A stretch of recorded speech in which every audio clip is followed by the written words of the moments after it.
안녕하세요. 유미선입니다. 선생님들 공부하시느라 많이 힘드시지요? 자, 이번에는 실전 모의고사 실기 파트를 한번 공부를 해보겠습니다. 선생님들이 교재를 가지고 많이 공부를 하셨으면 이제 실제 시험에 어떤 것이 나올 것인지 한번 예상으로 생각하시면서 공부를 하시면 마무리가 될 것 같습니다. 36번 치매 대상자가 식사 후에 양치질을 거부할 때 돕는 방법으로 옳은 것은 1. 심하게 거부하면 그냥 둔다. 2번 입안을 물로 헹궈준다. 3번 스스로 할 때까지 기다린다. 4번 간식을 주지 않는다. 5번 동료에게 도움을 요청하여 강제로 시도한다. 정답은 2번입니다. 우리 이제 치매 어르신들을 어떻게 관리할 것인가 이런 문제들은 계속 실기시험에서 많이 나오고 있죠. 그래서 1번 같은 경우에 보면 심하게 거부할 경우에 그냥 둔다 하면 그러면 치매 어르신은 식사 후에 양치질을 한 번도 못하는 경우가 발생하겠죠. 그래서 조금 맞지 않고요. 다음에 2번 같은 경우에 대상자가 심하게 거부하면 차라리 그냥 둔다기보다는 입안을 헹구기를 하는 등 방법을 좀 바꾸어서 구강 관리는 꼭 해드리는 게 좋겠죠. 다음 물치약이나 2% 생리식염수로 적신 꺼즈를 감은 서랍자 또는 일회용 스펀지 브러쉬에 물을 묻혀서 치아하고 입안을 닦아내거나 치석을 생성을 예방하는 그런 방법도 한번 생각을 해보시면 좋습니다. 37번 변비인 대상자가 관장을 해달라고 요구할 때 우리가 대처 방법으로 옳은 것은 자, 우리가 대처 방법에 대해서는 꼭 정답이 한 가지만 있는 게 아니고요. 여러 상황이 있을 때 어떤 것이 가장 적절할 것인지를 이제 찾아보는 방법입니다. 1번 즉시 관장을 해준다. 2번 변비약을 구입하여 제공한다. 3번 못 들은 척하고 다른 일을 한다. 4번 의료행위에 해당되므로 스스로 해결하게 한다. 4번 복부를 배꼽 주위에서 시계 방향으로 마사지한다. 자, 정답은요. 5번입니다. 그래서 사실은 관장은 요양보호사의 업무가 아니지만 우리 어르신들 입장에서는 지금 당장 불편하거나 이러니까 우리한테 요양보호사 선생님들한테 요구를 할 수도 있죠. 그렇지만 맞지 않는 어떤 요구 있을 때는 우리가 어떻게 해야 될까요? 이런 얘기죠. 자, 그래서 대처 방법이 네 가지가 있는데요.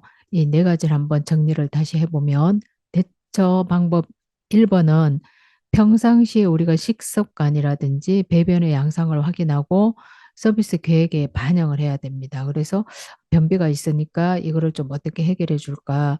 식사에 도움이 되는 섬유질이 많이 들은 이런 식사를 계획을 하든지 이런 어떤 대처 방법들이 필요하다는 거죠.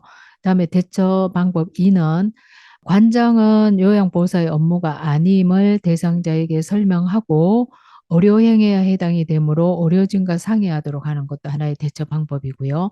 그다음에 대처 3번을 보시면 배변은 식사 후 위의 작용, 연동운동에 의해 일어나는 것이기 때문에 우리가 시간을 잘 계산하여 여유 있게 화장실에 앉아서 배변할 수 있도록 이런 배변 습관을 들이는 것도 하나의 방법이고요. 마지막에는 여기 시험에 나온 것처럼 대처 방법 네 가지 방법은 복부를 배꼽 주위에서 시계 방향으로 마사지함으로써 우리가 장 운동을 시키면서 변을 볼 수 있도록 하는 것도 하나의 대처 방법이다 하는 겁니다. 그래서 이렇게 대처 방법을 묻는 문제들이 시험에 등장할 수 있으니까 교재 한 54페이지부터 쭉 우리 어르신들이 어떤 걸 요구했을 때 대처 방법이 뭔지 이런 게 나와 있으니까 관심을 가지고 좀 보시면 됩니다. 38번 요실금 증상이 있는 대상자를 돕는 방법으로 옳은 것은 1번 수분 섭취를 제한한다. 2번 변비를 예방한다. 3번 체중을 늘린다. 4번 기저귀를 사용한다. 5번 도뇨관을 사용하여 정기적으로 소변을 빼준다. 자, 정답은 2번입니다. 변비를 예방하는 것이 하나의 방법이 될 수 있습니다. 자, 1번 같은 경우에는요. 수분 섭취를 제한하는 것이 아니고 수분을 충분히 섭취하게 해야 되겠죠. 다음에 3번은 체중을 늘리는 것이 아니고 요실금 증상이 있으면 체중을 조절해서 적정 체중을 유지하고 있어야 됩니다. 그래서 비만은 복부의 압력을 증가시켜서 그것이 요실금의 정상이 될 수 있기 때문에 체중은 적절하게 조절하고 있어야 되는 게 맞습니다. 4번은요. 기저귀를 사용한다고 되어 있는데 우리가 요실금 증상이 있다고 해서 기저귀를 사용하거나 이러면 욕창에 또 문제, 피부에 문제가 생길 수 있기 때문에 차라리 골반 근육 강화 운동을 하거나 이런 것이 오히려 더 필요할 수 있습니다. 5번은요. 도뇨관을 사용하여 정기적으로 소변을 빼주는 것은 전립선 비대증이 있을 때 치료 방법이라고 생각하시면 됩니다. 39번 침상에 오랫동안 누워있는 대상자에게 욕창이 생기기 가장 쉬운 경우는 자, 욕창 문제는 시험에 많이 나와요. 1번 장기간 침상 배변을 하고 있다. 2번 젖은 시트는 바로 교체한다. 3번 2시간마다 체위 변경을 한다. 4번 단백질 등의 영양분을 충분히 공급한다. 5번 미지근한 물로 피부를 닦고 완전히 말린다. 정답은 1번입니다. 장기간 침상에서 배변을 하고 있는 분이 1, 2, 3, 4, 5 중에서는 가장 욕창이 생기기 쉬운 경우이겠죠. 그래서 욕창에 대해서 한번 다시 정리를 해볼게요. 어떤 분들이 욕창이 생기는지 그 요인을 정리를 해보면요. 첫 번째는 장기간의 와상 상태입니다. 그래서 와상은 뭐예요? 침상에 거의 완전히 누워 계시고 전적으로 돌봄자의 도움을 받아야지 체위 변경이 가능한 이런 분들이겠죠. 두 번째는 체위 변경이 어려우신 분, 세 번째는 요실금 및 변실금이 있는 분, 네 번째는 체중으로 압박받는 부위가 욕창이 생길 수 있는 부위라는 거죠. 5번은 영양 부족이거나 체중이 감소, 근육이 위축되거나 피하 지방이 감소되신 분, 그러니까 좀 마르신 분이라고 보면 되겠죠. 다음에 마지막에 하나는 부적절한 체위 변경 등으로 해서 우리가 돌봄자가 옮겨주곤 할 때 피부를 끓기거나 상처가 나거나 이런 경우에도 우리가 욕창이 될 수가 있겠죠. 다음에 2번, 3번, 4번, 5번 같은 경우에는 욕창의 치료 및 예방 방법이라고 생각하시면 됩니다. 그래서 39번 같은 문제는 아주 좋은 문제니까 잘 기억해 두시면 좋겠습니다. 40번 발음이 어눌해진 대상자가 연하곤란 시 음식물로 인해 올 수 있는 합병증은 무엇일까요? 하고 묻는 문제죠. 1번 폐렴, 2번 폐결핵, 3번 위궤양, 4번 대장암, 5번 파킨슨병. 정답은 1번입니다. 발음이 어눌해진 하면은 뇌졸중 환자를 뜻하고요. 뇌졸중 환자의 대부분들은 연하곤란이 일어나잖아요. 그러니까 특히 폐렴 중에서요. 뇌졸중 환자가 오는 폐렴은 허빈성 폐렴이 많습니다. 어떤 음식물을 우리가 넘길 때 잘못 넘어가서 폐로 들어가면서 염증을 일으키는 이런 허빈성 폐렴이 많이 나타나니까 주의를 좀 해야 되겠죠. 41번 밤에 깊은 잠을 자지 못하고 수면 중에 자주 깨는 대상자를 돕는 방법은 1. 카페인이 함유된 음료를 제공한다. 2번 규칙적으로 수면제를 복용한다. 3번 낮잠을 충분히 자게 한다. 4번 저녁에 과식하지 않는다. 5번 늦게까지 TV를 시청하게 한다. 정답은 4번입니다. 저녁에 과식하지 않는 것이 좋은 방법입니다. 1번 같은 경우에는요. 카페인 음료를 줄이거나 그다음에 오후에는 금해야 하는데 제공한다고 했으니까 틀렸고요.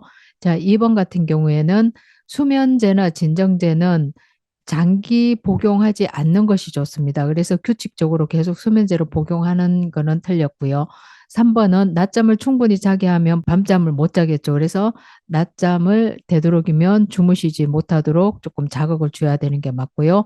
5번은 늦게까지 우리가 TV를 시청하는 등 어떤 집중하는 일을 하면은 뇌파가 오히려 더 자극을 받기 때문에 수면을 깊이 못 자는 경우가 발생하기 때문에 집중하는 일이라든지 늦게까지 TV를 보는 일은 좋지 않습니다.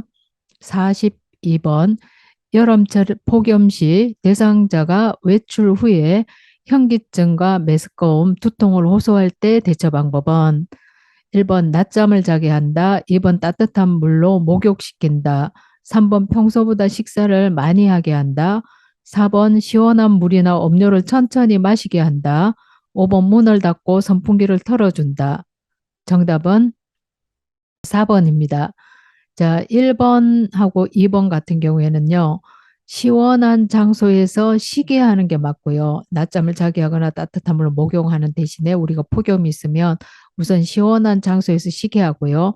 다음 3번 같은 경우에 보면은 왜 틀렸냐면 식사는 많이 하는 것이 아니고 평소보다 식사는 가볍게 하는 것이 좋고요. 5번은 어디가 틀렸냐면요. 문을 닫고가 틀렸죠. 선풍기는 환기가 잘 되는 상태에서 사용을 해야 되는 것이 맞습니다. 이 계절별을 하면은 여름철에 어떻게 해야 될 것인지, 겨울철에 어떻게 해야 될 것인지 요 둘 중에 하나가 시험에 나오는 것이 되겠습니다. 43번 대상자의 식욕을 증진하기 위한 방법으로 옳은 것은 1번 좋아하는 TV를 틀어준다. 2번 한 가지 음식만 제공한다. 3번 간식을 자주 제공한다. 4번 먹고 싶어 하는 시간에 밥을 먹게 한다. 5번 식사 전에 산책을 하며 맑은 공기를 마신다. 정답은 5번입니다. 우리가 식사 전에 움직임이 없이 바로 식사를 하게 되면 입맛도 없고 장운동도 활발하지 않고 이러기 때문에 가스가 차 있고 이러니까 어르신들이 오히려 더 밥을 먹고 싶은 생각이 없겠죠. 그래서 식사 전에 산책을 하며 또 맑은 공기를 마시면 기분이 좀 좋아지고 식욕이 증진되기 때문에 움직일 수 있는 부분은 최대한 조금 산책을 하거나 움직이면 좋습니다. 44번 치매 대상자에게 식사를 제공할 때 사례를 예방하는 방법으로 옳은 것은 1번 상체를 약간 숙이고 턱을 뒤로 젖힌다. 2번 식사 전에 오렌지 주스로 목을 축이게 한다. 3번 식사 도중 대화하면서 수시로 살핀다. 4번 입안에 음식물이 반쯤 남으면 더 넣어준다.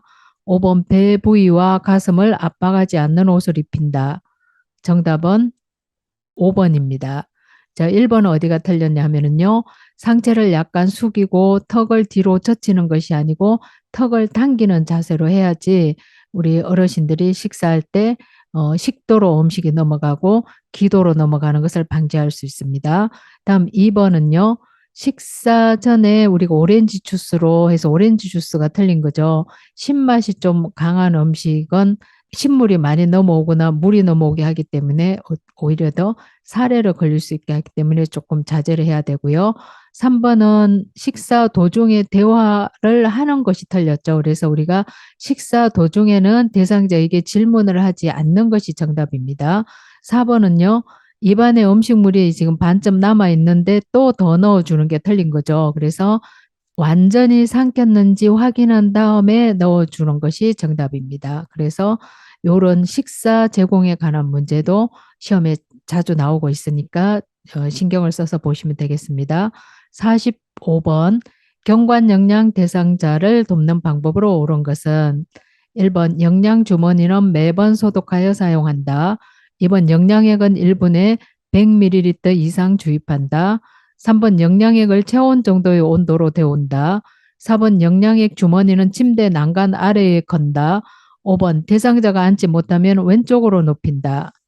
경관 영양 대상자를 돕는 방법이라든지 이것도 시험에 뭐 많이 나오는 거니까 꼭 기억하셔야 되겠죠. 자, 정답은 3번입니다. 자, 1번 같은 경우에는요. 영양 주머니는 매번 소독이 아니고 매번 깨끗이 씻어서 말린 후 사용한답니다. 다음에 2번 같은 경우에는 영양액은 1분에 100ml가 아니고 50ml 이상 주입해야 되겠죠. 이런 걸 암기해야 되겠죠. 50 이렇게. 그다음에 4번은 영양 주머니는 위장보다 높은 위치에 걸어둬야 되는데 침대 난간 아래라고 했으니까 틀린 거고요. 다음에 5번 어디가 틀렸어요? 대상자가 앉지 못하는 경우에는 우리가 오른쪽으로 눕혀서 영양액을 주입을 해야지 역류의 가능성을 막고 바로 위에서 장으로 내려가는 효과를 볼 수 있습니다. 그래서 경관 영양에서 제가 외우는 방법 한 번 더 했었죠. 경오 이렇게 외우면 된다고 그랬죠. 경관의 경, 그다음에 왼쪽이 아니고 오른쪽이다. 이렇게 기출문제 풀이에서도 한번 했었습니다. 그래서 이런 단어는 꼭 이제 우리가 기억하시면 되겠습니다. 46번 대상자의 약 복용을 돕는 방법으로 옳은 것은 1번 잘못 꺼낸 약은 약병에 다시 넣는다. 2번 계량컵을 눈높이로 들고 처방된 양만큼 물약을 따른다. 3번 개수가 많은 알약은 가루로 만들어 투약한다. 4번 색이 혼탁한 약물은 따르기 전에 흔들어 섞는다. 5번 병뚜껑을 닫기 전에는 손으로 입구를 깨끗이 닦는다. 정답은 2번입니다. 1번 같은 경우에는요. 잘못 꺼낸 약은 버린다가 정답이지 다시 넣지 않습니다. 3번은 개수가 많은 알약은 두세 번 나누어 투약한다가 맞고요. 그다음에 4번 어디가 틀렸어요? 색이 혼탁한 약물은 따르기 전에 흔들어 섞는다가 아니고 색이 혼탁했다는 거는 변질됐다는 얘기죠. 버린다가 정답이고요. 5번은 병뚜껑을 닫기 전에 우리가 손으로 입구를 닦는 것이 아니고 종이 수건 같은 걸로 입구를 닦는 것이 맞습니다. 이런 복약 돕기도 시험에 계속 나오는 거니까 꼭 알아두시면 좋겠죠. 47번 대상자의 눈에 안약을 넣는 방법으로 옳은 것은 1번 멸균솜으로 눈 바깥에서 안쪽으로 닦아준다. 2번 대상자에게 천장을 보게 하고 각막에 직접 점안한다. 3번 위 눈꺼풀을 부드럽게 당겨 상부 결막낭 중앙에 투여한다. 4번 점적 후 비로관을 가볍게 눌러준다. 5번 눈 주위에 흘러내리는 안약은 알코올솜으로 닦아준다.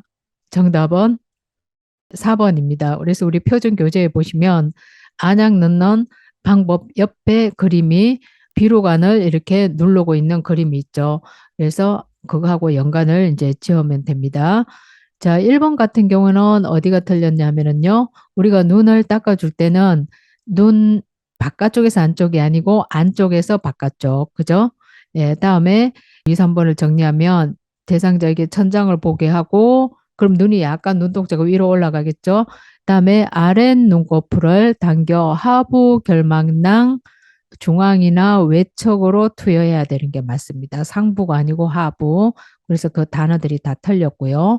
다음에 5번 같은 경우에는 눈 주위에 흘러내리는 안약을 알코올솜으로 닦아준다가 아니고 멸균솜이 되겠습니다. 다음에 이렇게 안약 넣는 방법이나 안연고 넣는 방법이나 기약 투여하는 방법 아니면 그림 이런 거는 반드시 알아놓으면은 선생님들 시험 공부에 도움이 되겠고 꼭 나온다고 보시면 됩니다. 48번 귀약을 투여할 때 방법으로 옳은 것은 1번 아픈 귀가 위쪽으로 오게 한다. 2번 귀 바퀴를 후하방으로 잡아당긴다. 3번 정중앙에 약물을 점적한다. 4번 귀 입구를 15에서 20분 동안 눌러준다. 5번 작은 솜을 하루 종일 끼워 놓았다 제거한다. 귀약 투여하는 방법이 시험에 나오면 그림으로 나올 수도 있고 이렇게 말시로 나올 수도 있겠죠. 정답은 1번입니다. 아픈 귀가 위쪽으로 오게 해서 약을 넣어야 되겠죠. 2번은요. 귀바퀴는 후하방이 아니고 후상방으로 잡아당겨야 되고요. 다음에 3번은 정중하게 약물을 점적하는 것이 아니고 측면을 따라 들어가게 점적해야지 약이 골고루 퍼져서 섞이게 되겠고요. 4번은 귀 입구는 잠깐 부드럽게 눌러줘서 한 5분 정도 눌러준다고 생각하시면 됩니다. 다음에 5번은 작은 솜을 하루 종일이 아니고 느슨하게 한 15에서 20분 동안만 끼워놨다가 제거합니다. 그래서 정답은 1번인데요. 이런 우리 몇 번 이렇게 하는 것들 헷갈릴 수가 있으니까 이렇게 암기를 해 놓으시면 되겠습니다. 49번 침상에서 배설하는 대상자를 돕는 방법으로 옳은 것은 1번 일어서거나 앉는 것이 가능한 대상자를 돕는 방법이다. 2번 소리가 나는 것을 방지하기 위해 변기에 물을 채운다.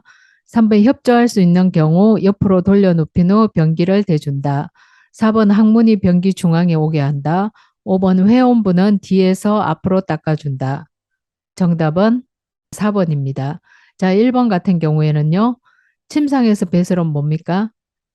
일어서거나 앉는 것이 불가능한 경우죠. 그래서 화장실까지도 가지 못하거나 침대에서 내려올 수 없는 대상자를 돕는 방법이 침상 배설이겠죠. 다음 2번에는요. 변기에 물을 채우는 것이 아니고 변기 밑에 화장지를 깔아주거나 텔레비전이나 음악을 틀어줘야 됩니다. 다음에 3번 같은 경우에는 협조를 할 수 없는 경우에는 옆으로 돌려놓히고요. 협조를 할 수 있는 대상자는 어떻게 해야 돼요? 무릎을 세우고 발바닥에 힘을 주게 하고 이렇게 차이가 있습니다. 다음에 5번은 어디가 틀렸냐 하면 회원부는 뒤에서 앞으로 닦는 것이 아니고 항상 순서가 앞에서 뒤로 닦는다. 시험에 많이 나오죠? 이런 말들은 꼭 기억해 주시면 좋을 것 같습니다. 50번. 저전 기저귀를 장시간 사용하였을 때 대상자에게 발생할 수 있는 질환은 1번 건선, 2번 대상포진, 3번 피부 발적, 4번 건조증, 5번 아토피 피부염. 정답은 3번입니다. 자, 우리가 기저귀를 사용하면 피부 손상이라든지 욕창이 잘 생길 수 있기 때문에 그 피부 손상하고 관계된 걸 찾으면 되겠죠. 51번. 의치를 착용하는 대상자를 돕는 방법으로 옳은 것은 1번 의치 세정제를 묻혀 뜨거운 물로 의치를 닦는다. 2번 의치를 표백제에 소독하여 건조시킨다. 3번 분실 염려가 있는 대상자는 세척한 후 끼고 잔다. 4번 의치 삽입 전 구강 세정제와 미온수로 입을 헹군다. 5번 인지 저하 대상자는 의치를 착용한 채 칫솔질을 한다. 정답은 4번입니다. 1번 같은 경우에는요. 어치 세정제를 묻혀 뜨거운 물이 아니고 미온수로 어치를 닦아야 되겠죠. 2번은요. 의치를 표백제에 소독하는 것이 틀린 거죠. 의치 세정제나 물에 담긴 용기에 보관해야 됩니다. 다음 3번은요. 분실 염려가 있다고 해서 계속 24시간 착용하고 있으면 안 되고 주무시기 전에는 의치를 빼서 이제 보관하는 게 맞습니다. 5번은 인지저하 대상자는 의치를 착용한 채 칫솔질을 하는 것이 아니고 인지저하 대상자도 의치를 빼서 닦아주는 게 맞습니다. 52번. 거동이 불편한 대상자의 면도를 돕는 방법으로 옳은 것은 1번 침대에 머리를 낮추고 대상자를 똑바로 눕힌다. 2번 귀 밑에서 턱 쪽으로 면도한다. 3번 면도 전 차가운 물수건으로 덮어준다. 4번 입 주위에서 코 밑 순서로 면도한다. 5번 주름진 피부는 면도날을 밀착시켜 면도한다.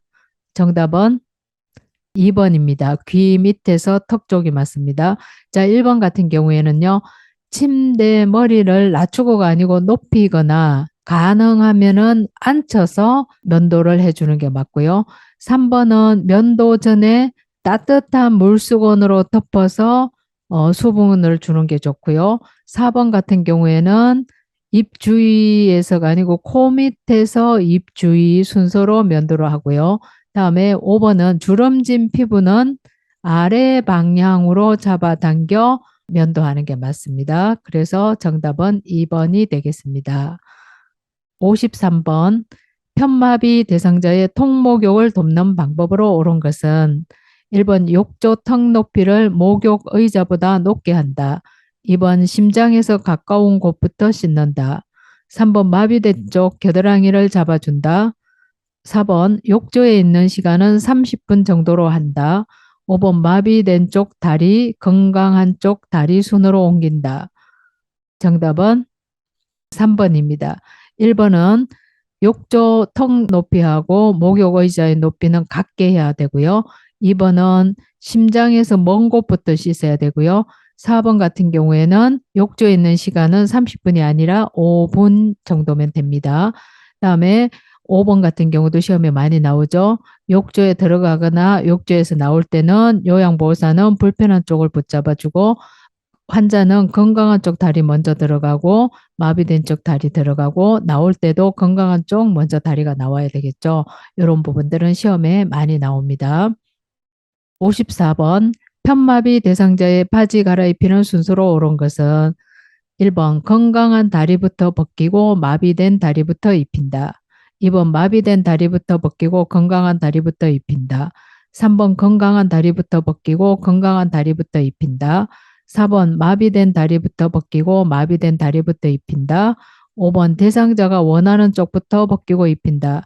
자, 옷 갈아입히는 방법은 상의든지 하의든지 시험에 꼭 나옵니다. 그래서 그림으로 나오든 이렇게 말시로 나오든 찾을 수 있어야 되는데 우리가 그동안 공부를 많이 했죠. 여기에서도 우리가 기억해야 단어가 뭐예요? 입힐 때는 마비된 쪽 먼저, 벗길 때는 건강한 쪽 먼저. 이것만 기억하고 있으면 아무런 문제가 없다고 그랬죠. 그래서 옷을 벗길 때는 건강한 쪽부터 벗기니까 건강한 다리부터 벗기고 입힐 때는 마비된 쪽이니까 마비된 다리부터 입힌다인 1번이 정답이 되겠습니다. 55번 침대 위에서 이동 시 대상자를 끌어당기거나 한꺼번에 많이 이동하지 않고 조금씩 나누어 이동하는 이유가 뭘까요? 하는 거예요. 1번 관절 구축 예방, 2번 욕창 예방, 3번 낙상 예방, 4번 근육 수축 예방, 5번 호흡 곤란 예방. 정답은 2번입니다. 대상자를 우리가 끌어당길 경우에 피부가 손상되거나 통증을 유발할 수가 있기 때문에 조금씩 들어서 조심스럽게 이동시키는 게 맞습니다. 56번 그림과 같이 대상자가 침대 아래쪽으로 미끄러져 내려가 있을 때 침대 머리 쪽으로 이동시키는 순서는 자, 이런 문제가 나오면 두 가지 경우가 있습니다. 환자가 무릎을 세우고 협조할 수 있는 경우랑 환자가 무릎을 세우지 못하고 협조를 못하는 경우랑 두 가지 케이스가 시험에 계속 번갈아 나오고 있죠. 그래서 밑에 예시를 보면은요. 가나 다라 중에서 어떤 것이 제일 먼저일까? 그리고 맨 마지막이 무엇일까? 우리가 이렇게 찾자고 그랬죠. 그래서 첫 번째 어떤 것이 1번이 되냐 하면은 다번에 있는 침대 매트를 일단 수병으로 눕힌다가 1번입니다. 두 번째는 가번에 있는 베개를 머리 쪽으로 옮깁니다. 다음에 세 번째는 침상 양편에 두 사람이 마주서서 한쪽 팔은 어깨와 등 밑을, 다른 팔은 둔부와 대퇴를 지지하여 옮기는 거고요. 마지막에 정리해야 될 것이 나번에 있는 침대 커브와 구겨진 옷을 잘 펴주는 겁니다. 그래서 정답은 4번이 되겠습니다. 57번 그림과 같이 사지마비인 대상자를 무리하게 똑바로 앉히려고 할 때 골절이 되기 쉬운 부위는 어딜까요? 하는 거죠. 1번 어깨뼈, 2번 엉덩이뼈, 3번 척추뼈, 4번 발꿈치뼈, 5번은 넙다리뼈. 정답은 5번이 됩니다. 그래서 두 다리를 편 상태에서 우리가 무리하게 똑바로 앉히고자 시도를 하면은 넙다리뼈가 골절될 가능성이 가장 큽니다. 58번 오랜 시간 침상 생활을 하는 대상자의 체위 변경으로 올바른 자세는 1번 휴식하거나 잠을 잘 때 엎드린 자세, 2번 등 근육을 쉬게 해줄 때 옆으로 누운 자세, 3번 관장할 때 엎드린 자세, 4번 숨이 차거나 얼굴을 씻을 때 반안전 자세, 5번 식사 시나 위관 영양을 할 때 바로 누운 자세. 자, 정답은 4번이 되겠습니다. 1번은요, 휴식하거나 잠을 잘 때는 바로 누운 자세 앙와이가 되겠고요. 2번 등 근육을 쉬게 해줄 때는 엎드린 자세인 복위가 되겠습니다. 3번은 관장할 때는 옆으로 누운 자세 측위가 되겠고요. 5번 식사시나 위관 영양을 할 때는 반안전 자세인 반좌위가 되겠습니다. 오늘은 36번부터 58번까지 예상 문제를 풀이해 봤고요. 다음 시간에는 59번부터 80번까지 마지막에 실전 모의고사 문제를 풀이하도록 하겠습니다.